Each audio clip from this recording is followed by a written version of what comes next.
Secretary General Dr. Ahmed Idris, many thanks for your time. Thank you. Appreciated. By afternoon, we were talking about 23, late in the evening 25, and now at 28. What are the specific numbers that we are talking about tonight? First, we have to remember that the numbers will rise as more incidences happen. So I'll give an example. This evening in Lamu, there was a lightning strike that killed one more person. So I think just explains why the numbers are 28 from 25. So perhaps we anticipate as more incidences and the rains continue, then the numbers will be rising. Yeah, and was Lamu County, which recorded the recent casualty, part of the 11 counties listed today in the press statement issued by the Cabinet Secretary and the team that you are made up of, the multi-agency? So remember, the death in Lamu is not as a result of flooding. I think the 11 counties that have been indicated are those that are under water or have been affected by floods. The case in Lamu was specific. It is relates to the rain, but the death is not as a result of a flooding. As I said, it's a lightning strike. The same for one other death that was recorded in Kwale, which was a lightning strike. Okay, so looking at what the weatherman has pointed out, for example, the metropolis will entirely be affected, but let's narrow it down to Nairobi County, and the 17 constituencies in one way or the other highlighted, for instance, Kibra, Dagoretti, Embakasi, and of course sub-counties under Embakasi about 3 to 4. Then we have Kamukunji, we have Roysambu, Westlands, Langata, and Mathare. Ideally, this is huge, is it, even as a matter of scope? Yeah, that's really big. First, the level of rainfall has been very high. In some places in Nairobi as high as 160 millimeters. The way to look at it is anything above 20 millimeters has capacity to overwhelm the drainage system. So when we're talking about one station recording 160 millimeters, that is a lot of rain. So second, Nairobi has just been a victim of its own development. So it's the problem of urbanization. It is the idea of the urban problem meeting with the weather phenomena that has resulted in this mass flooding in the entire city. And we'll talk more about the preparedness level also. That includes the team and what you have mapped out. And still with Nairobi County, then how well are you prepared as an agency, and of course the other stakeholders that will be going forward attending to the devastating effects of the floods that we have witnessed? First, let's acknowledge that what we witnessed yesterday was way above what we had anticipated in terms of impact. So the teams were extremely stretched. One of the things that also delayed our response last night was the roads were completely a mess, as in you couldn't move anywhere. It was taking us more than 2 hours to move from South Sea to, for example, Kirinyaga Road. As we have reviewed the situation, we have reorganized our protocols and our preparedness. We believe we are better prepared to deal with any eventualities. As we speak right now, we have 3 teams in Nairobi on standby, including with 2 boats, fully trained aqua rescue team. So we have put our best foot forward. Okay, Bwana SG, stay with us, because we'll be talking about that and also the emergency services, the preparedness level. Ideally, it's a deja vu for many Nairobians who are all too familiar with these happenstances and the exponentially growing cost in terms of human life and also the businesses that were affected by the rains in the county of Nairobi and the other counties that have been affected. All that is after the break here on the broadcast. Stay with us.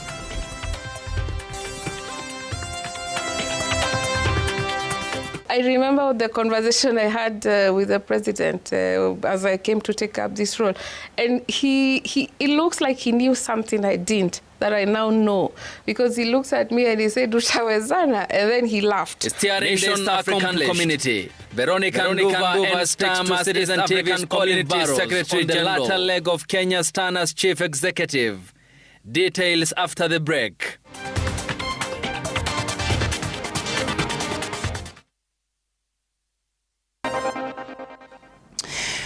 Thanks for staying with us. On the broadcast, we are speaking to the Secretary General of the Kenya Red Cross about the situation in Nairobi County and across the country. Bwana SG, many thanks for your time. So let's also specify on from your operations, have you been able to list out the needs, the emergency needs of the people, for instance, in Nairobi County? And does it help you map out how you will respond to the other counties as well? Yeah, so Nairobi has, as we said earlier on, very particular needs from an emergency response perspective.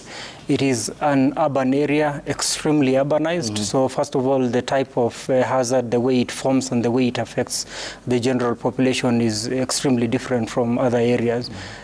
We had experiences yesterday of fast-moving waters, largely diverted by the concrete development across the city. So, but the first general phenomena is the well-developed areas develop in such a manner that they build concrete walls, mechanisms around movement and channeling of water in different directions.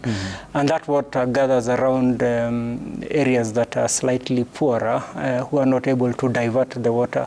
And that's why from a displacement perspective, we will continuously have the informal settlements are the most affected. So Kawangware last night was one of the areas that was most affected, Mathare North, Mukuru, the traditional areas.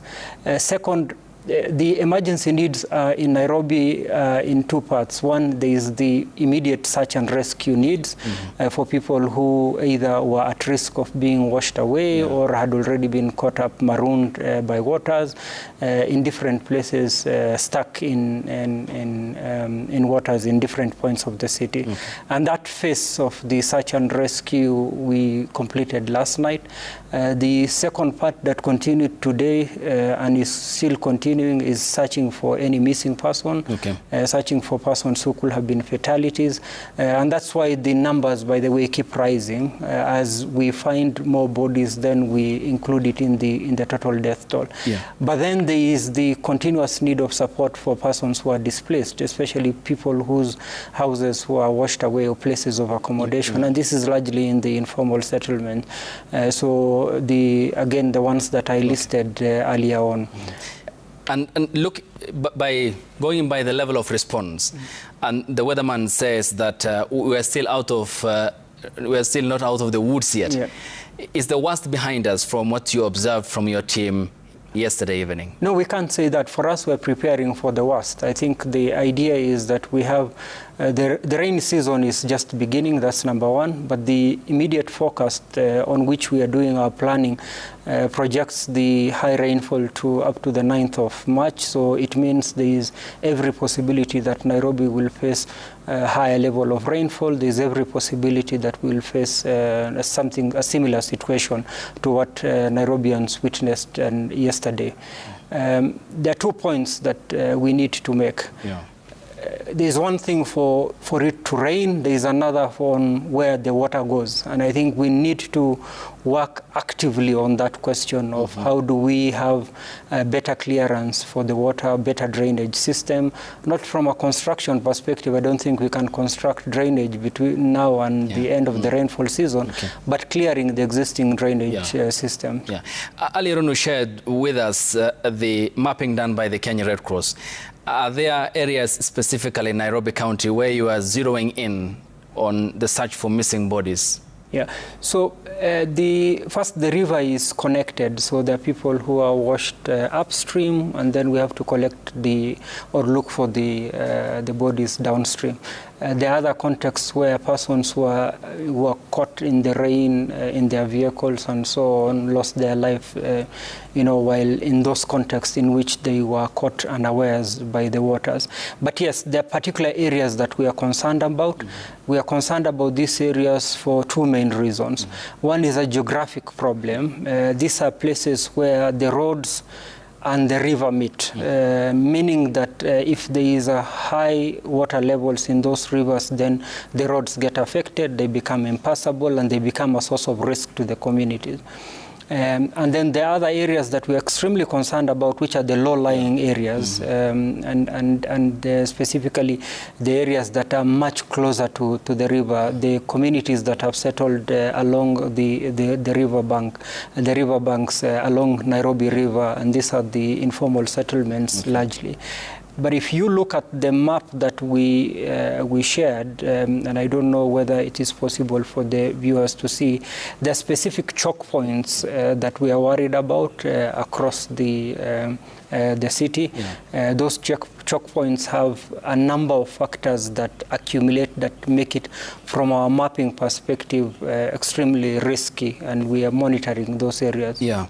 And one thing that comes up, Bwana SJ, being part of the multi-agency team, is the city's aging infrastructure. You talk about the haphazard planning of the city, but in the multi-agency team that Red Cross is a member of, does the discussion come up of the red tape bureaucracies and corruption and how this is contributing to all the disaster that we witnessed in Nairobi County yesterday? Yeah, so maybe I can put it from an institutional perspective. Our perspective is that the risks around flooding in urban areas, not just in Nairobi, but many urban areas, is a risk that results way before the rains start. And it is a risk that we need to provide a solution for in urban planning. So how do we plan for our infrastructure development? How do we plan to upgrade and modernize our infrastructure to be able to cope with the rainfall pattern? So one is, generally speaking, yes, I agree with you, we agree, and these discussions are taking place robustly, that we need to have a better urban planning model, not just for Nairobi, but generally for the country, as our cities and towns develop. The second point is, I think we also have to have better monitoring around development. So, for example, just this afternoon, my colleagues were telling me that there is a particular drainage place that was blocked by construction material from a construction site that was nearby, and those are things that, from an enforcement perspective, we need to take a bit more seriously, so that private citizens doing their own development do not create risks for the rest of the there are of the approvals city. And processes to that. Yeah, so I think those are conversations that we need to have with the authorities. On our side, from an advocacy perspective, as an institution, we continue to work with the public institutions around better enforcement of the codes of building, around better planning, but that's the much that we can do.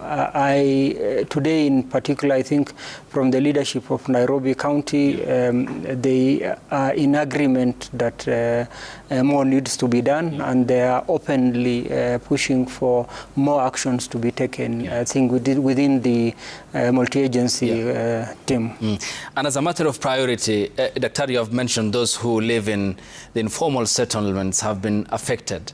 So what are your targeted interventions due to their conditions and how they have been affected severely? So up to now, about 3,500 people displaced, households displaced within the Nairobi area.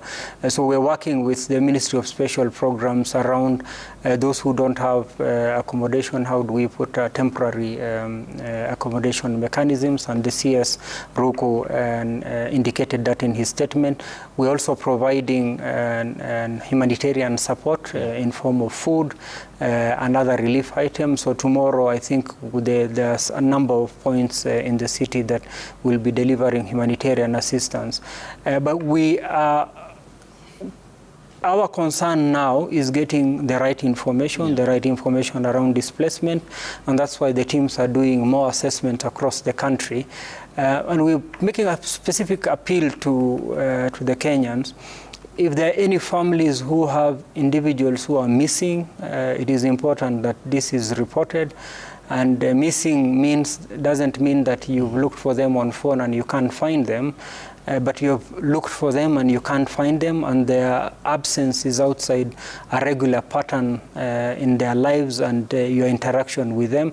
It is important that this is reported so that we're able to understand whether we have any individuals who are missing that we haven't been accounted for.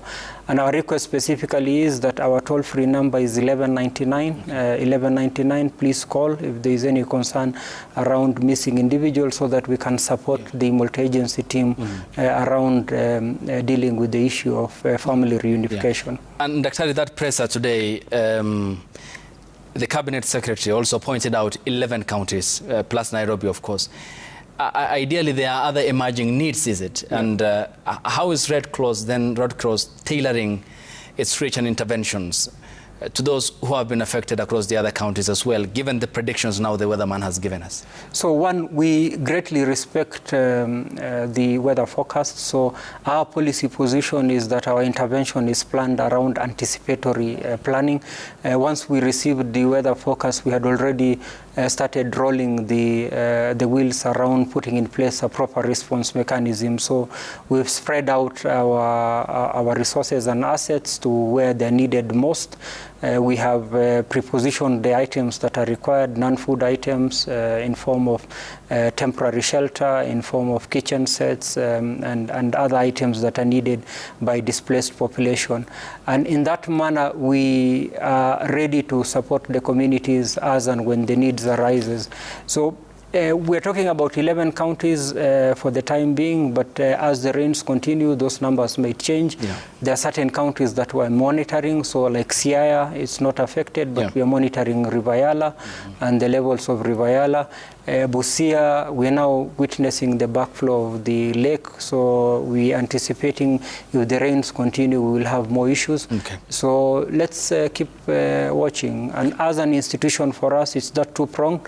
We will monitor and we will respond as the needs arises. Dr. many thanks for your time, and we'll keep on, of course, getting to the organization for more information and update as you also roll out your interventions to those who are affected, given the predictions by the weatherman. Many thanks for your time.